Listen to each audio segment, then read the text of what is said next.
Muy bien, y vamos a continuar y para ello quiero invitar al escenario a la cara y ojos de la gobernanza anforética, que es mi colega y compañera Marta Cámara, por favor. Marta Cámara.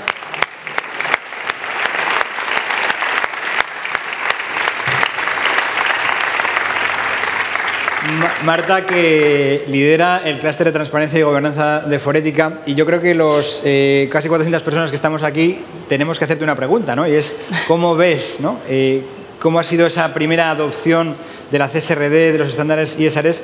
Porque he de confesarte que según a quien lea veo cosas distintas, ¿no? Hay gente que nos dice que es la panacea y que incluso se ha reducido la carga del reporte, y hay otros grupos que nos dicen todo lo contrario. Cuéntanos cuál es tu perspectiva.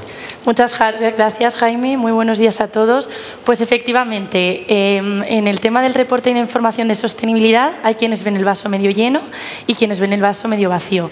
Quienes ven el vaso medio lleno defienden que es la única vía a través de la que podemos realmente conseguir comparar la información de sostenibilidad, que realmente aporta un grado elevado de confianza en los grupos de interés.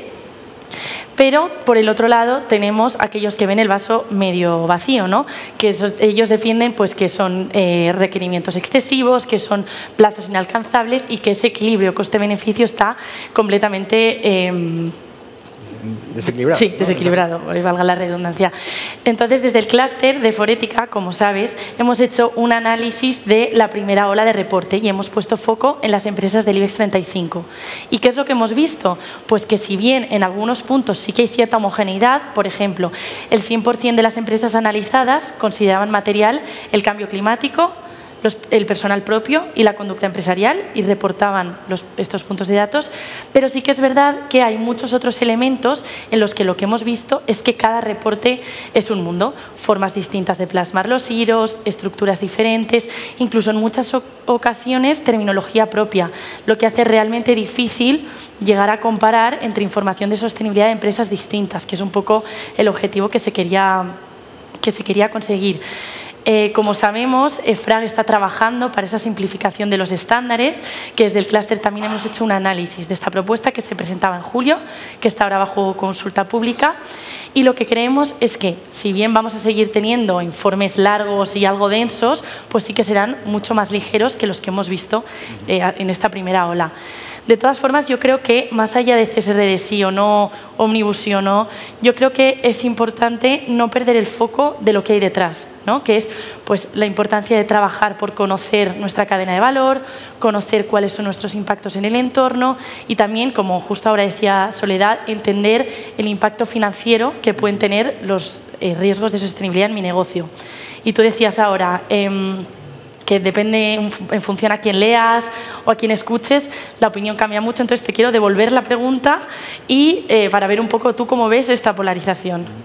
Bueno, pues yo creo que efectivamente está pasando algo que no debería ocurrir, y es que esa polarización no solamente campa entre la política y la opinión pública, sino que también pasa entre los profesionales de la sostenibilidad, ¿no? Yo no sé si tenéis o tienes tú la sensación, ¿no?, de que nos obligan a elegir entre un mando, ¿no? Los maximalistas contra los reduccionistas, ¿no? Los maximalistas son aquellos que ante cualquier revisión, ¿no?, ven una desregulación encubierta, ¿no? Y los reduccionistas, pues todo lo contrario, ¿no? Da igual cuánto se flexibilice, que no es suficiente porque esto es una burocracia infame, ¿no? Entonces nos gustaría dar un poquito de perspectiva histórica, ¿no? Porque como antes decía Germán, ya llevamos 26 años y algunos nos han salido canas, ¿no? Y hemos visto distintos ciclos.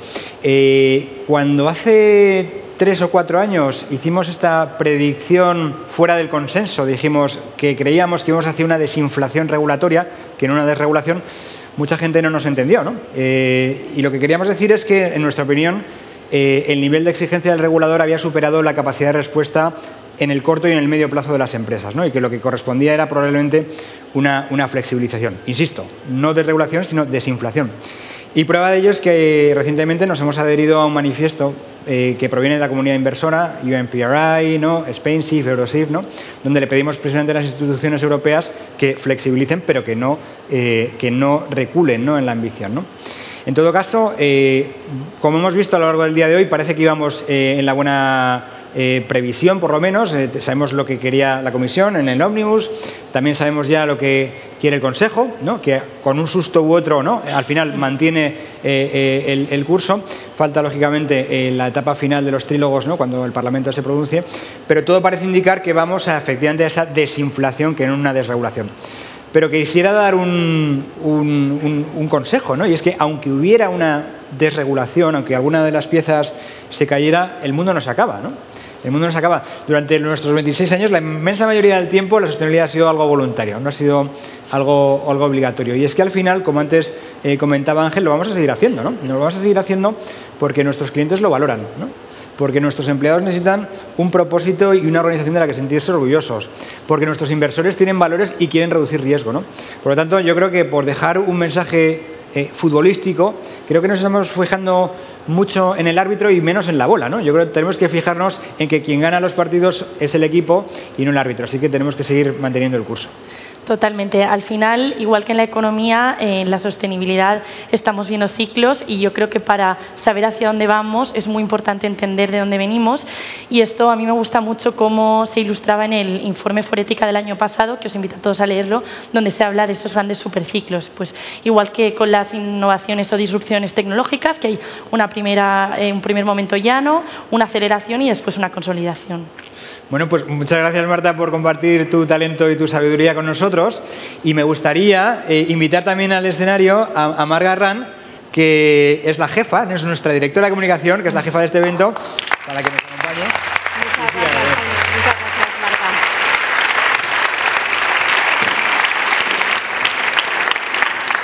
Muchas gracias, Jaime. Muchas gracias, Marta. Buenos días a todos. Enhorabuena. Como bien sabéis, comunicar en temas de sostenibilidad no puede ser una cuestión de imagen.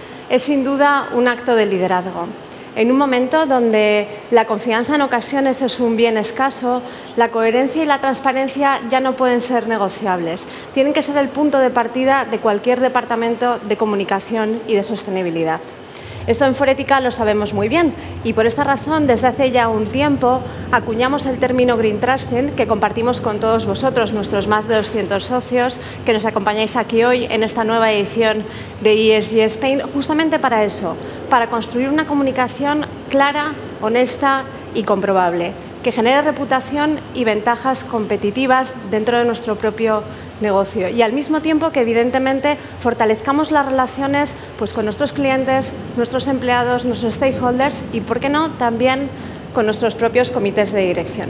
Si queréis andar un poquito más en este tema, os animo a que vayáis a la web de Forética, foretica.org, y busquéis el informe Green Trusting versus Greenwashing que hicimos gracias al apoyo de Heineken España. Está aquí Sagrario, que nos acompaña hoy también.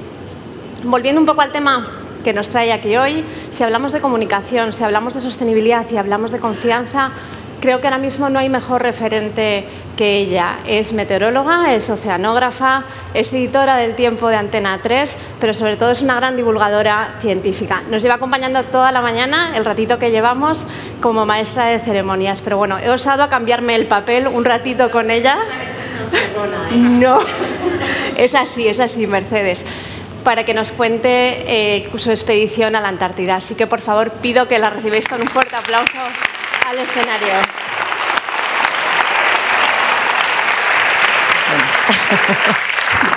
Bueno, muchísimas gracias.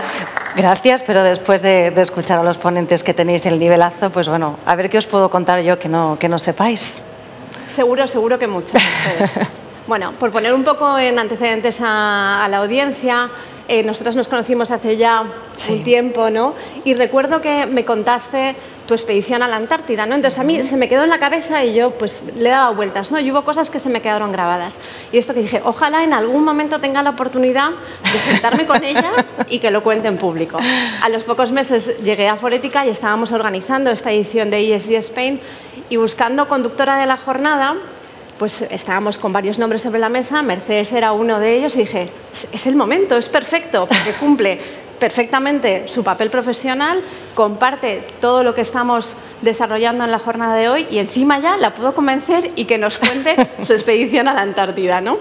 Así que bueno, te lanzo directamente la primera pregunta, Mercedes. ¿Qué supuso para ti formar parte de esta expedición? Cuéntanos un poquito, ¿no? Y también desde el punto como meteoróloga, ¿Qué fue para ti?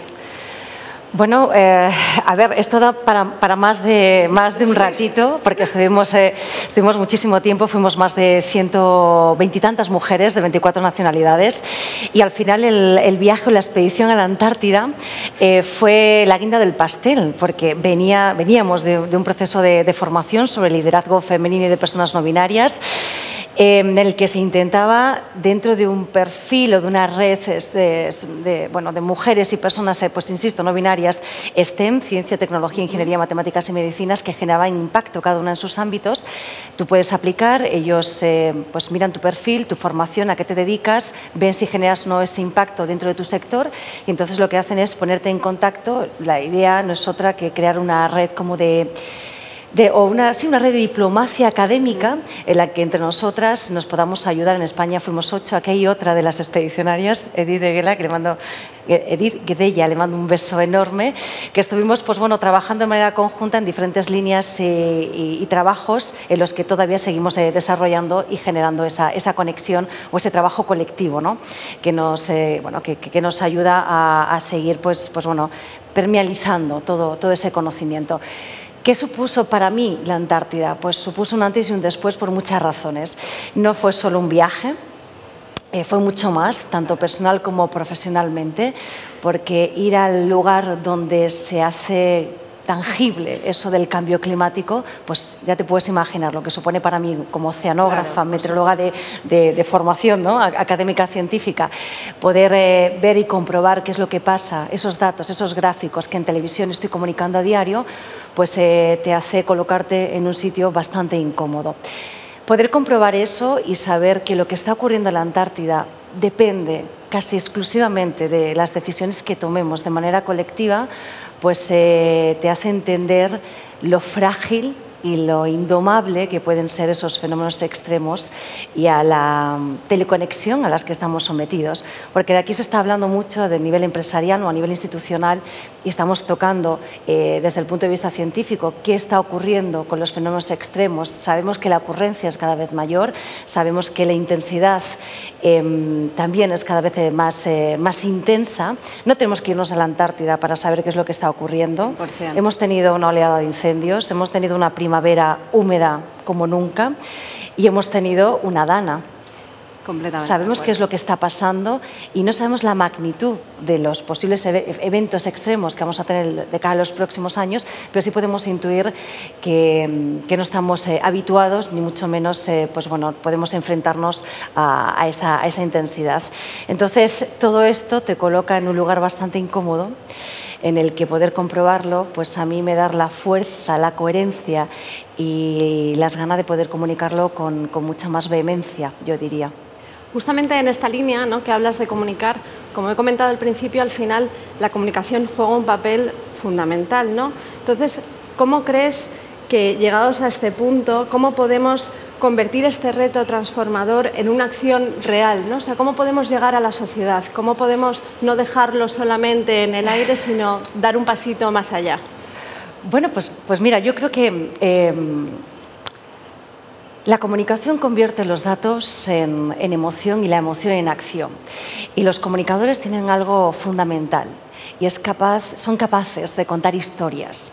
Los datos no conmueven, los datos tienen esa parte lógica, conectamos y el sentido de la pertenencia nos viene de aquí, de la emoción, del sentimiento, ¿no?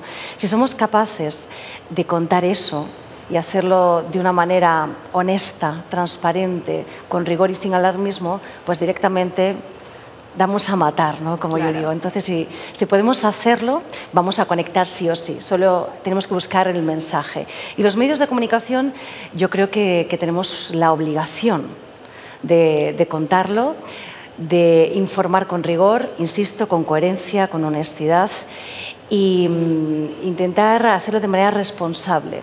Tener esa curaduría de noticias y de saber tratarlas de la mejor manera posible para que llegue al gran público, porque no se trata solo de informar. Yo también creo que se trata de comunicar y de generar ese pensamiento crítico y que aquellos que nos siguen y que nos ven a diario nos consideren voz autorizada, sepan que lo que le estamos contando lo estamos haciendo de una manera bastante objetiva. Somos de confianza somos confiables, ¿verdad? 100%. Somos referentes, necesitamos buenos referentes hoy en día, no solo en el ámbito de la comunicación, yo diría que en cualquier otro sentido. Y no todo el mundo es un buen referente o en todos los sectores, ¿no? ¿Cuál es tu valor añadido? ¿Dónde puedes aportar? Y si lo sabes y lo manejas, pues ser lo más honesto posible con eso y llevarlo hasta el final. Entonces yo creo que los medios de comunicación pueden amplificar ese conocimiento y es una gran responsabilidad.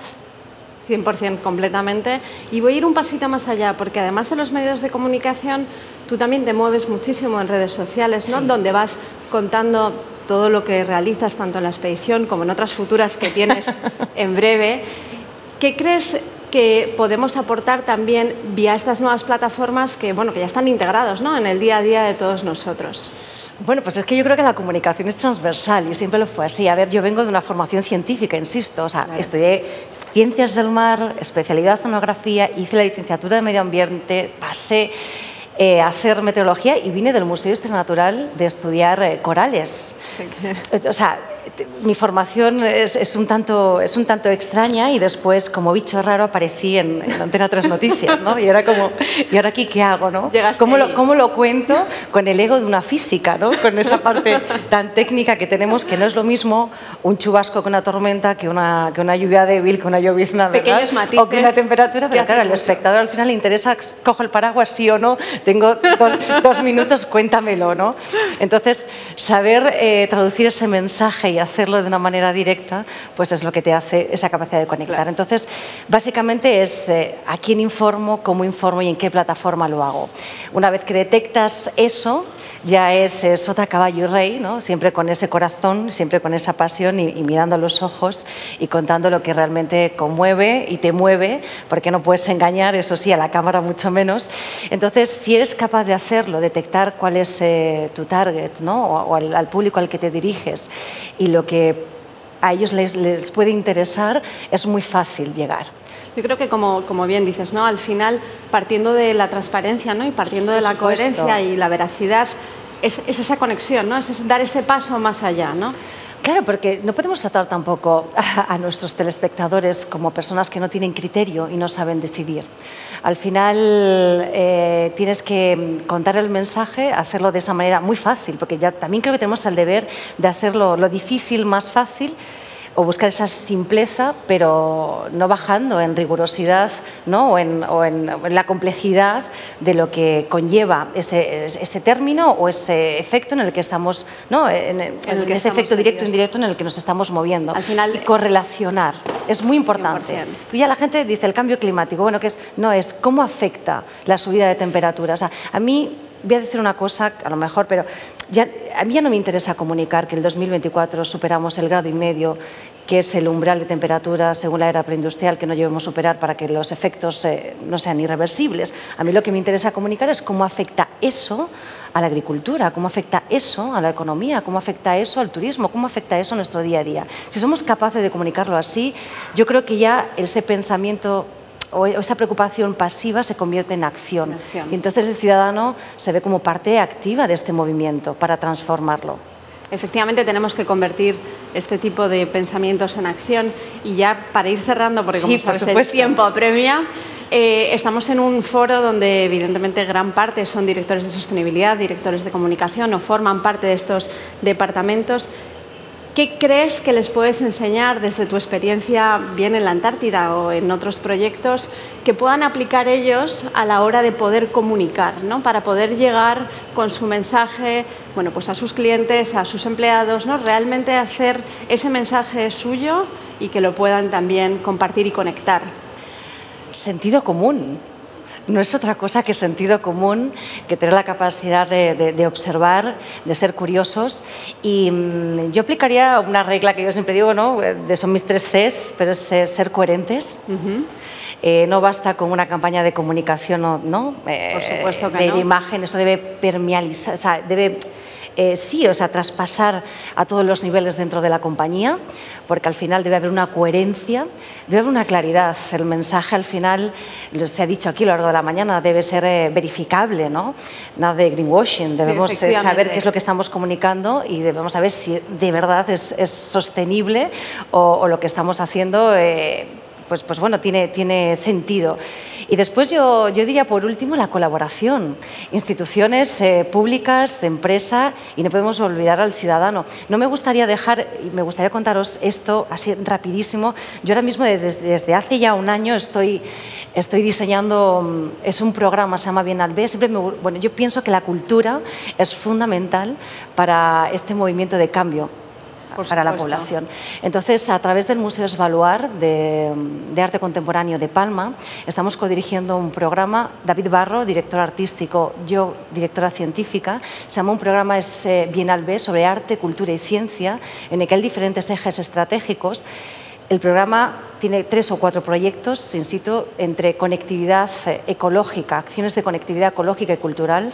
Son proyectos artísticos. Lo que hacemos es poner un artista contemporáneo en diálogo con artesanos y mapeamos toda la isla de Mallorca, buscando los puntos vulnerables y buscando esa transformación, esa generación de conocimiento, transfiriéndola desde los más jóvenes a los mayores, conocimiento ancestral, histórico, patrimonio, y después también un congreso internacional sobre arte, cultura y ciencia. Lo que queremos, a través de un hub también de ciencia ciudadana, es establecer un espacio de diálogo que cuando hablemos de sostenibilidad o hablemos de nuevos retos y desafíos, lo hagamos desde un punto de vista multidisciplinar, transversal y diverso. Es decir, no que sea un foro solo de empresa, un foro solo de científicos, un foro solo... No, vamos a sentarnos con un antropólogo, un biólogo, un geólogo, un artista, un artesano y un pescador. Y vamos a hablar de qué está pasando con la subida de temperatura del mar. Vamos a buscar posibles soluciones desde un punto de vista, bueno, pues que nos genere ese pensamiento más crítico y podamos a partir de ahí construir con diferentes KPIs. Impacto, vamos a medir el impacto de lo cultural, que ya nos está resultando bastante todo un desafío, pero estamos trabajando para estas nuevas metodologías de trabajo. Entonces yo creo que la sostenibilidad también abre un mundo sin fin de oportunidades. Y el arte, en todas sus vertientes, es capaz de emocionar.